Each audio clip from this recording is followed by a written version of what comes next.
What makes an Olympic athlete? Hi guys, and welcome to a new episode on the channel. Today we were talking about what makes an Olympic athlete. So let's get started.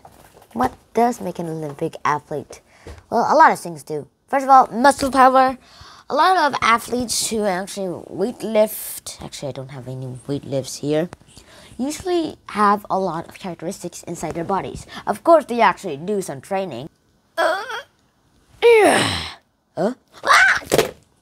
Well, that example was Adam Jade. This guy can weightlift a pencil. Actually, he's part body, so I guess that's where it happened. I can't lift it. Now let's hit my babies with it. Yeah, exactly. That's how it works. And everything that happens here is the great stuff. You might find out some great stuff are actually the worst stuff to you, but sometimes the great stuff are the great stuff. I'm serious about that, though. So, as I said earlier, sometimes it's in the muscles. And why are muscles shaped like that? Usually by genetics. You know about DNA, right? It's the code that creates your whole body. So it's this sort of spiral-shaped thing which creates your whole body.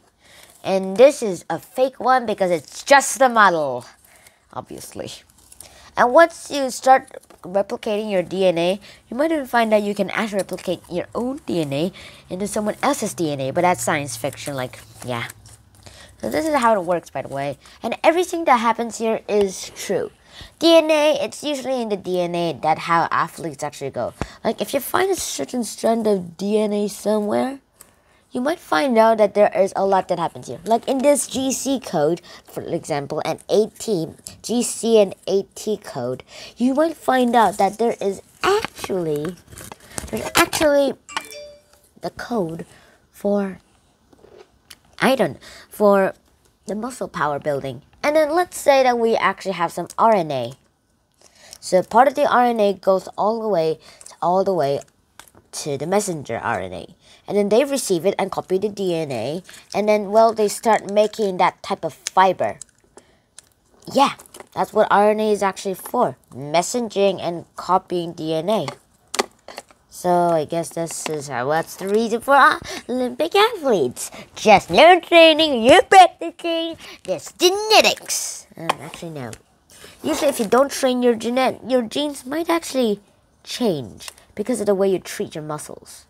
That's the most cases in a lot of people. And once you find out about this, there's a lot that you actually find out that you need to do to find out and get your muscle support. Not always is everything inside genes. Sometimes need to actually train themselves. A lot of time. Weightlifters train themselves by doing the same movements over and over again. Eventually it becomes a reflex that's written and changed in the DNA code. If it is in the DNA code, that is. And now that we covered that part, I'm just going to say here that we might not get to the end of this video with everything. But however, let me tell you about the other stuff. Now, swimming is with the high fibers, but what about the low fibers? Turns out in the low fibers, those are actually for marathon people. Even so that it might make people go faster, it actually lets them go slower, but also they can get a temporary speed for a very long time. It's written in their DNA. But of course, DNA isn't everything. You need to train sometimes so that you can alter your DNA to be able to, well, successfully win your marathon, of course.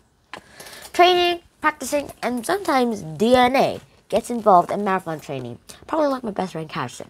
No, not a best friend, just a friend Carson. Probably like my friend Carson. He trains a lot at soccer, and that's why he's like the fastest person in this class. So this is where I will end this episode. You might find out more about this stuff, about what makes an Olympic athlete an athlete. It is DNA, of course. A lot of people might say DNA. However, there are still a lot of other stuff that actually happens inside this. So let's find out about them and get you in the next episode. Jinhan out. Peace.